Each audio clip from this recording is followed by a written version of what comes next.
Bismillahirrahmanirrahim. Assalamualaikum warahmatullahi wabarakatuh.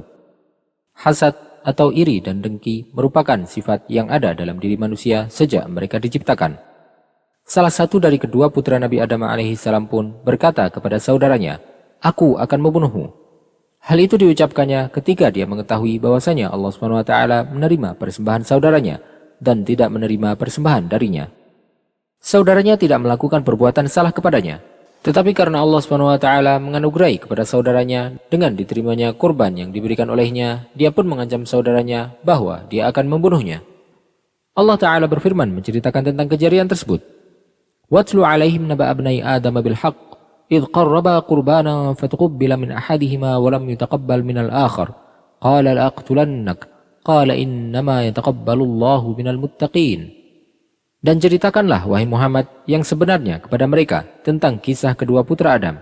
Ketika keduanya mempersembahkan kurban, maka kurban salah seorang dari mereka berdua diterima, dan dari yang lain tidak diterima.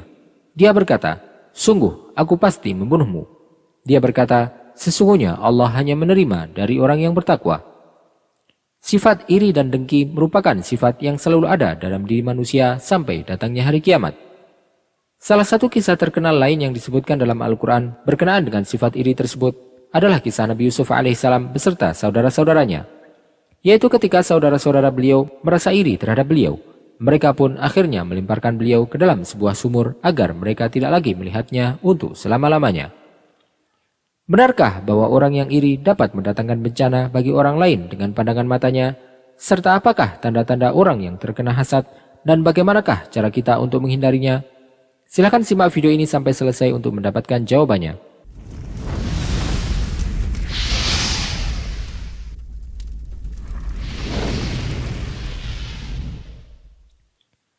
Sebagian ulama menjelaskan bahwa hasad artinya adalah mengharapkan hilangnya nikmat yang dimiliki oleh orang lain, yang terkadang orang yang hasad berusaha agar kenikmatan yang didapatkan oleh orang lain tersebut dapat lenyap. Allah SWT menyebutkan tentang hasad dalam Al-Quran dalam firman-Nya, وَمِنْ شَرِّ حَاسِدٍ إِذَا حَسَدٍ, dan dari kejahatan orang yang dengki apabila dia dengki. Hasad merupakan perbuatan yang haram, serta menimbulkan hal-hal yang buruk yang menjadi efek dari sifat hasad tersebut. Sebagian ulama menyebutkan bahwa pengertian hasad sebenarnya bukanlah dengan berharap hilangnya nikmat dari orang lain, tetapi hasad adalah ketika seseorang tidak suka orang lain mendapatkan kenikmatan dari Allah, baik dia berharap kenikmatan tersebut hilang ataupun tidak. Rasulullah SAW beberapa kali memperingatkan umatnya agar tidak memiliki rasa hasad kepada saudaranya yang lain. Sebagaimana Rasulullah SAW juga memerintahkan kepada kita agar meminta perlindungan kepada Allah SWT dari pengaruh buruk orang yang hasad, serta agar menahan diri untuk tidak melihat kenikmatan yang didapatkan oleh orang lain. Allah SWT berfirman berkenaan dengan menghindari pengaruh hasad bagi orang yang dilihat mendapatkan kenikmatan. Walaula idh dakhalta jannataka qulta ma syaa Allahu la quwwata illa billah in tarani ala aqalla minka malan wa walada. Dan mengapa ketika engkau memasuki kebunmu tidak mengucapkan Masya Allah la quwwata illa billah? Sungguh atas kehendak Allah semua ini terwujud. Tidak ada kekuatan kecuali dengan pertolongan Allah. Sekalipun engkau anggap harta dan keturunanku lebih sedikit daripadamu. Allah SWT menyebutkan dalam ayat tersebut bahwasanya orang yang melihat sesuatu yang mengagumkan agar dia memuji Allah dan membaca Masya Allah la quwwata illa billah. Sungguh atas kehendak Allah semua ini terwujud. Tidak ada kekuatan kecuali dengan pertolongan Allah. Hal ini merupakan salah satu di antara sebab-sebab keselamatan dari ain karena pandangan mata yang takjub atau hasad. Rasulullah SAW juga bersabda, "Aktsaru man yamutu min ummati ba'da qada'illahi wa qadarihi bil 'ain." Kebanyakan yang meninggal dari umatku setelah ketentuan dan takdir Allah adalah dikarenakan ain. Al-Hafidh Ibnu Hajar menjelaskan bahwa ain adalah pandangan takjub dari seseorang yang melihat kenikmatan pada orang lain, disertai dengan rasa iri atau dengki dari perangai yang buruk, yang mana orang yang dipandang tersebut akan mendapatkan mudarat darinya. Rasulullah SAW juga bersabda, "Al-ainu haq, walau kana syai'un sabiqal qadar sabaqathul ain." Terkena ain atau pandangan orang yang hasad itu benar adanya. Seandainya ada hal yang bisa mendahului takdir Allah, maka hal tersebut adalah ain. Rasulullah SAW juga bersabda, "Idza ra'a ahadukum min akhihi ma yu'jibuh, falyad'u lahu bil barakah." Jika ada yang melihat hal yang disukainya dari diri saudaranya, maka hendaknya dia mendoakan keberkahan untuk saudaranya.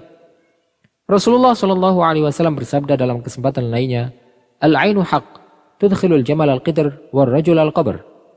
Mata orang yang hasad itu benar adanya.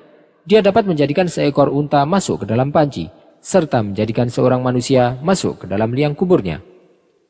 Para ulama menjelaskan bahwa pandangan dari orang yang hasad dapat menyebabkan sakit ataupun hingga kematian.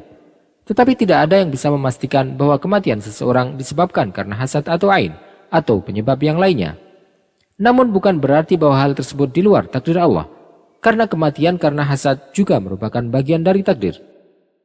Tanda-tanda orang yang terkena hasad bermacam-macam, dan tidak hanya terbatas pada dirinya saja. Terkadang pengaruh hasad dapat mempengaruhi badan, harta, keluarga, ataupun anak-anak. Terkadang hasad mempengaruhi kejiwaan orang yang menjadi korbannya, seperti dia menjadi tidak suka untuk melakukan hal-hal yang sebelumnya disukainya, atau rasa malas untuk melakukan kewajibannya, bekerja, ataupun belajar, ataupun dengan merasa lelah berkepanjangan, atau keinginannya untuk selalu berbaring tanpa alasan yang diketahuinya. Terkadang dia juga bisa terkena berbagai macam penyakit yang tidak bisa dijelaskan oleh medis. Hasad juga bisa meninggalkan pengaruh pada harta dan pekerjaan seseorang, yang menjadikannya menemui hal yang tidak diprediksi sebelumnya, atau mendapatkan kerugian besar yang datang secara tiba-tiba. Pengaruh hasad juga bisa terjadi pada hubungan suami istri dengan timbulnya banyak permasalahan dan pertengkaran di antara keduanya, setelah sebelumnya mereka berada dalam kehidupan yang harmonis. Berlindung dari hasad merupakan hal yang diwajibkan bagi setiap muslim, serta pesan yang banyak diingatkan oleh Rasulullah SAW kepada umatnya. Diriwayatkan dari beberapa sahabat bahwasanya Rasulullah SAW bersabda, "Ista'inu ala qada'i hawaijikum bil kitman, fa inna kulla dhi ni'matin mahsud." Jika kalian ingin agar hajat kalian terkabul, maka rahasiakanlah dari orang lain, karena setiap orang yang mendapatkan kenikmatan rentan untuk mendapatkan hasad. Sebagaimana diriwayatkan pula dari Aisyah radhiyallahu anha bahwasanya Rasulullah shallallahu alaihi wasallam memerintahkan kepadanya untuk melakukan ruqyah dari ain atau hasad. Dalam kesempatan yang lain, Rasulullah shallallahu alaihi wasallam pernah melihat seorang wanita yang mukanya muram di rumah Ummu Salamah. Maka Rasulullah shallallahu alaihi wasallam kemudian bersabda, "Istarqu laha fa inna biha an-nadhrah." Mintakanlah ruqyah untuknya karena dia terkena ain. Untuk mencari kesembuhan dari ain, maka seorang muslim harus meyakini bahwa hanya Allah Subhanahu wa taala lah satu-satunya yang dapat memberikan kesembuhan. Tidak ada seorang pun yang bisa memberikan kesembuhan selainnya. Kemudian setelah itu dia melakukan ruqyah dengan bacaan ayat-ayat Al-Qur'an ataupun doa-doa yang berasal dari Rasulullah SAW. Selain itu, dia juga seyogianya untuk senantiasa membaca zikir pagi dan petang sebagaimana yang diajarkan oleh Rasulullah SAW. Wallahu ta'ala a'lam wa sallallahu wasallam wa baraka ala sayyidina Muhammadin wa ala alihi wa sahbihi ajma'in. Jika Anda menyukai video ini, silakan klik tombol like dan juga subscribe channel ini sebagai bentuk dukungan kepada kami untuk dapat menyajikan video-video bermanfaat lainnya kepada Anda. Dan jangan lupa untuk bagikan kepada orang lain agar video ini dapat memberikan manfaat lebih luas bagi kaum muslimin. Wassalamualaikum warahmatullahi wabarakatuh.